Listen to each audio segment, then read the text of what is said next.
Commission. But I want to also draw your attention on page 30 of the Star, because as much as the President will be commissioning this, also the politicization around this SGR also is coming to fall.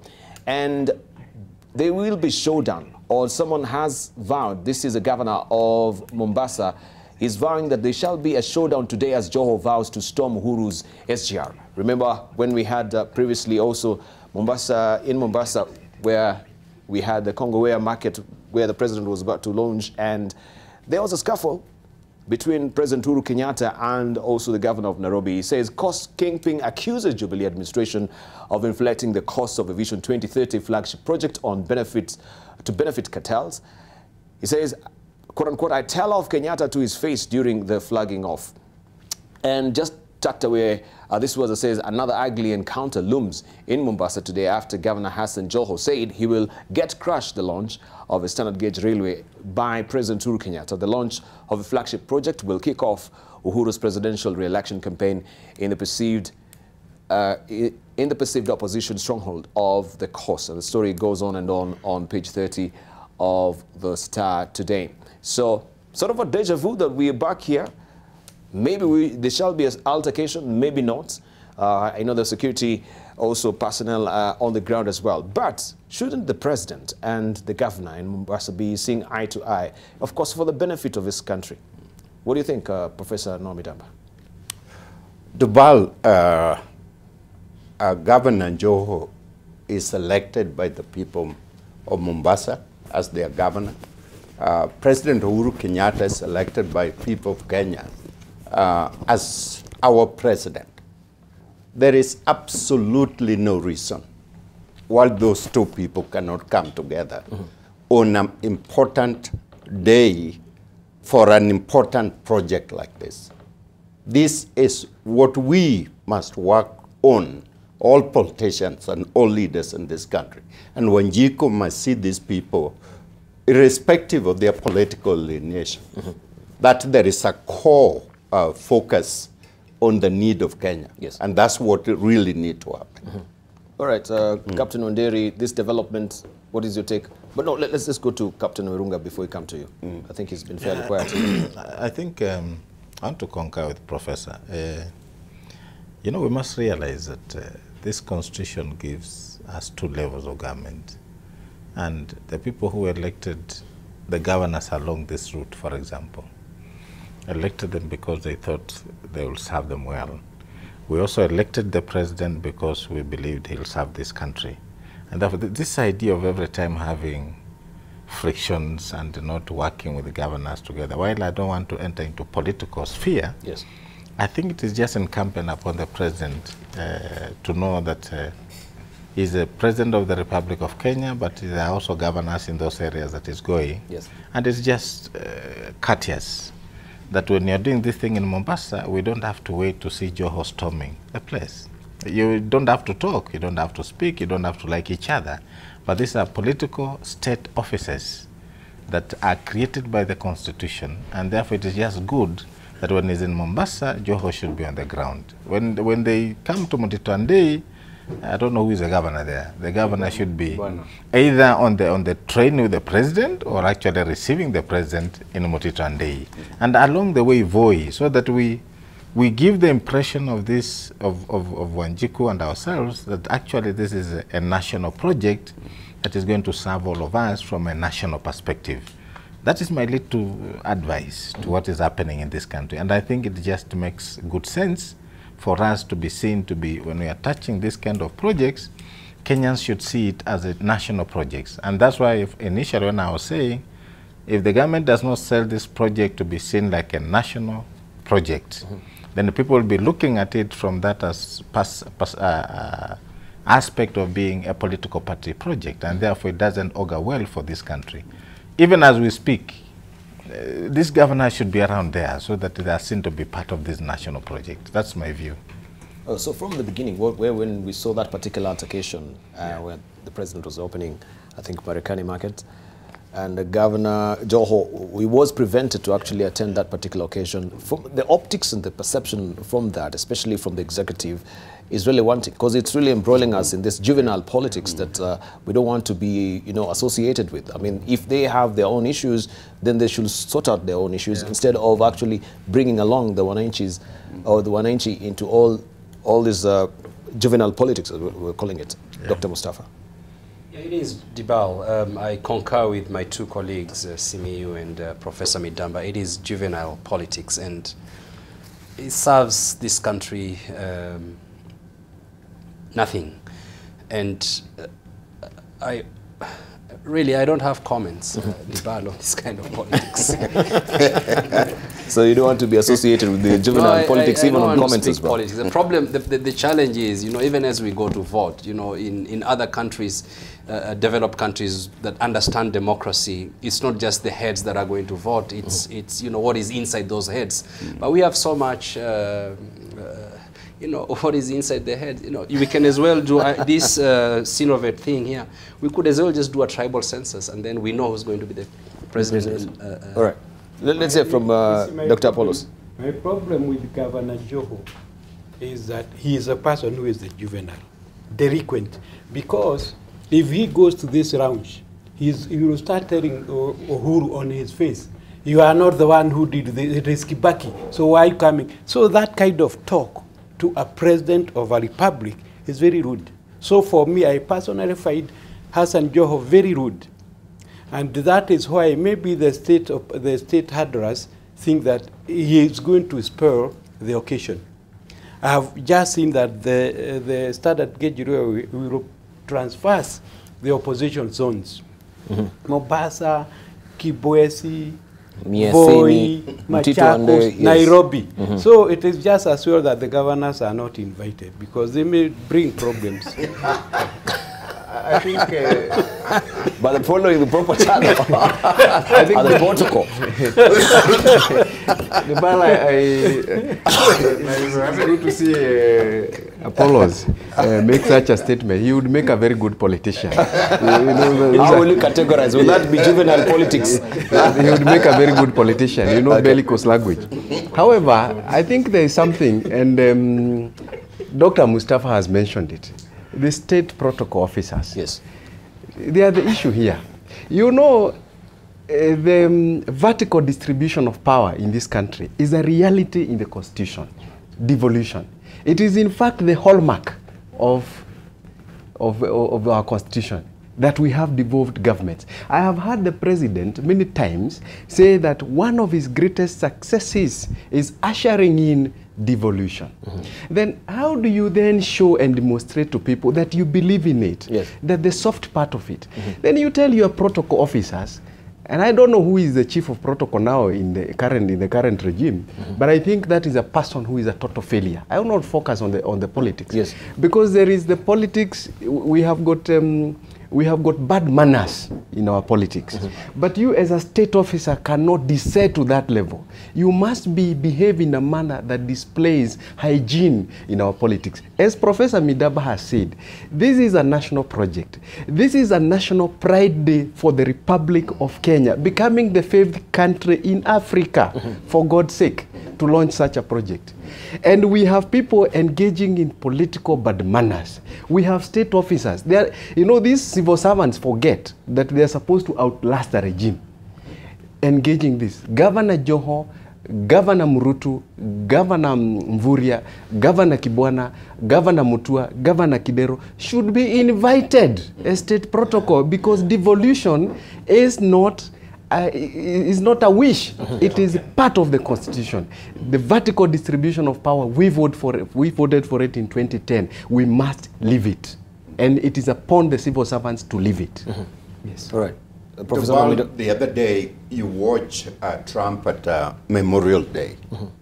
When he goes to Memorial Day, politics stop. You must strictly follow the national protocol required. Here's my point. In this election, there are 19 million people who have registered to vote. 60% of the 19 million vote are between the age of 18 to 35. And if you go there and have altercation and behave like juvenile, Yes. what does 18-year-old think? Who's going to vote for you? This is the kind of thing that we must really think twice.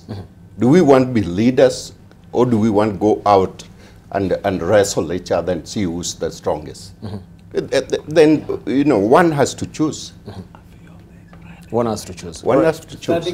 Yes. Starting on that, before I forget, I have the man of the week, Mr. Wafula Chebukati. Yes. The way he conducted the presidential nominations, he actually stood on guard. So I give him a lot of credit for that. Then his people, yesterday I was on a self-motivated observer status to observe general elections. I was everywhere.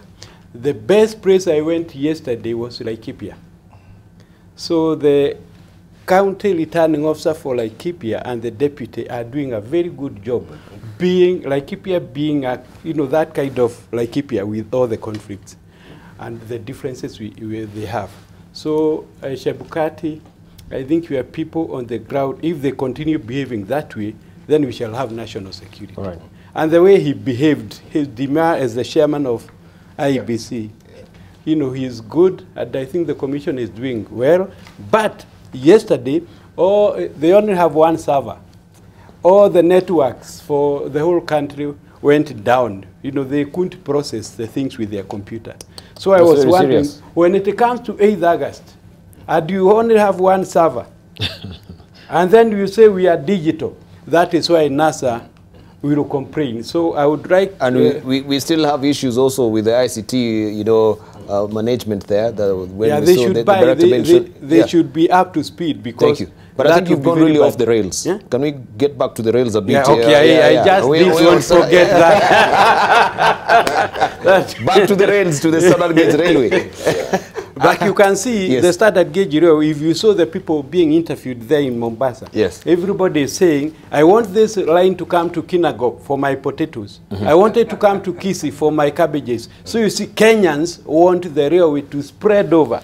But a few of us politicians saying it is expensive. But Wajiko wants the train to go to Meru, the train to go to Tetu, and to go to Kedube. I don't know how it will go to Kedube as we continue complaining. So I think we are moving in the right direction. All right. But I just want to add one thing. That South Korea set up the same projection like our Vision 2030. They achieve it in one generation. Yes. And the lifestyle and production and the status of South Korea change. This, whatever we do from now on till the year 2030, the focus must be on Wanjiko. Is Wanjiko life is improving as a result of combined efforts that we are taking under Vision 2030. Yes. And all the politicians and all the statecraft must understand their role in this process. And so this is the point, my point is to sell this as a national achievement and focus on Wanjiko as an indicator of that achievement. All right, thank you. Captain Werunga. Yeah, I think I want to tell Kenyans, some of us have traveled in Africa. And when we politicize this kind of infrastructure developments, it just shows you how people have not seen Africa. Kenya is doing wonders in terms of development. You go to some of these African countries, you'll ask yourself, am I in Kwale airstrip or am I in Isiolo airstrip? Yes. And because Kenyans have a very limited view of the world, they tend to focus their thinking within the country as opposed to looking at Kenya, what we've done in the last 50 years. And you go to some of these big countries in West Africa, in Central Africa, and you'll tell yourself how Kenya has been a success. And therefore, if we continue politicizing these major developments in Kenya, you wonder whether Kenyans don't see beyond our borders. And I think the biggest problem is that we've decided to cocoon ourselves within our borders, and we don't see how important these things are being done. And therefore, the issue of SGR and many other things, You go to Isiolo right now, the international airport. I don't want to get into the details. But there's some countries you go to their major international airports in their capital cities, and you cannot even grade them to the level of Isiolo. And therefore, we must understand as a nation that these things that we are doing are for posterity. And when you gauge yourself in Africa, you realize how far Kenya has gone. And therefore, this idea of always comparing ourselves with Tanzania, with Uganda, with the Burundi, Kenyans must understand we have actually made strides in terms of development. And therefore, when you bring this small politics on our national things, it hurts those of us who look beyond our borders and understand what actually this country has achieved. Right. So we should always remember that we are the best economy within the East African region. We are leading the pack as a developing country, and others are not really following suit as well, which is the beauty of what we're seeing with the SGR as well. But of course, in terms of donor funding, that also brings a whole new ballgame altogether, especially because the donors, of course, they normally go for not the developing countries. If we reconfigure our economy to the best, the way we rebest our economy and call ourselves developing country, what are the ramifications in terms of also paying for this particular SGR? Captain Odele. You know, US is also a developing country. There's no country in the world that is not developing. All countries are actually developing. This is the level of development. Yes. But we should not, well, Kenya was mismanaged at some point, thoroughly mismanaged. When Kibaki took over the presidency, I think we started moving faster. We should not be where we are today, Debarl. We should be where South Korea is today. It is true that, and this, we shouldn't just be sitting pretty that we are okay. We are not okay. Yes. There are other countries that are moving very fast and are catching up with us. Ethiopia did their, ring roads and those kind of roads even before Nairobi did. It's only that Ethiopia did it only in Addis Ababa. Kenya needs to develop across the counties, and this is what is really going to impact the common Kenyan, Mwananchi, Wanjiku, Fatuma, Collins, Simiyu, everywhere in the country. And this is the way, if we are going to pull up each and every Kenyan to come up, then we are going to move faster together. Faster together. Debarl, you see, there are a lot of things, and I like what Captain Werunga has said, that a lot of our people take for granted. Kenya is now the 7th largest economy in Africa. Kenya is now number 77 in terms of nominal GDP globally. We crossed the 10 billion revenue mobilization mark in the last financial year. And that's why we are attracting this kind of development. There is only one hitch, which we must correct as a people.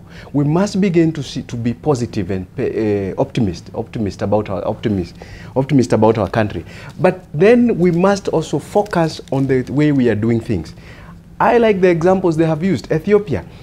When Ethiopia was doing its high-speed railway, electric railway, Ethiopia as a government insisted that the training of its people, that the local technicians must be trained inside Ethiopia so that China can have the transfer of technology for the survival and the longevity of these projects, because we have said they are for posterity. Yes. Morocco today will be the first country in Africa in 2018 to have the high-speed train in Africa. Yes. They are purchasing the parts from France, but Morocco as a government has insisted that the assembly must happen in their country. What are they doing?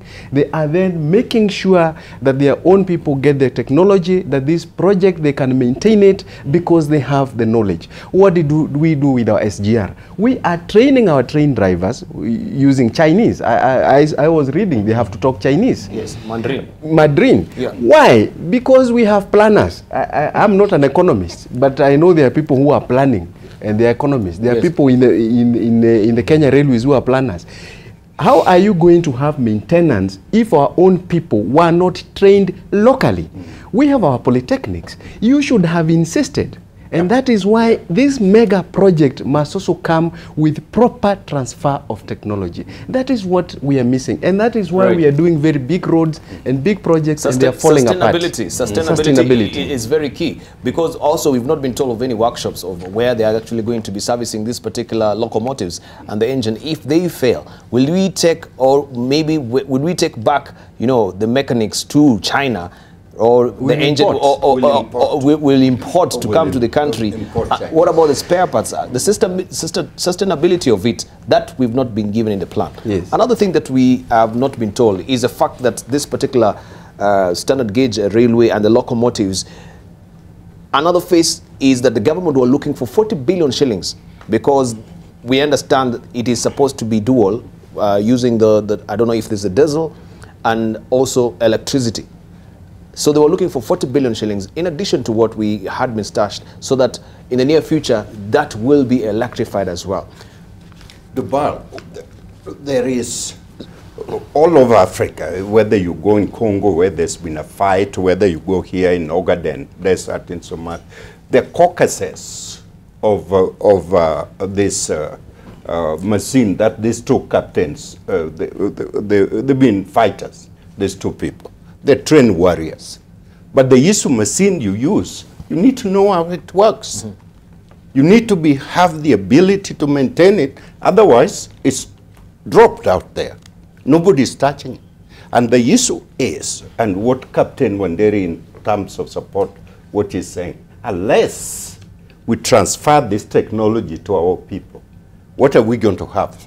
Within a very short time, the whole train will be stopped. But also we should raise this because we cannot sustain the Chinese mechanics coming here to maintain it on an ongoing. We can also raise accusatory fingers to the academia, Professor. Well, that to also Dr. Apollos Mashira, because you're turning out also all these technical colleges that we have into universities, right? University is full of a cesspool of copycats. That's what we have. They're all dancing the same way, like politicians. So and the issue is, the issue is, look at Egerton, okay, in his original focus. Don't you think Egerton will be in every district, every county, helping people about agriculture? You think we will have this kind of mess crisis that we have right now?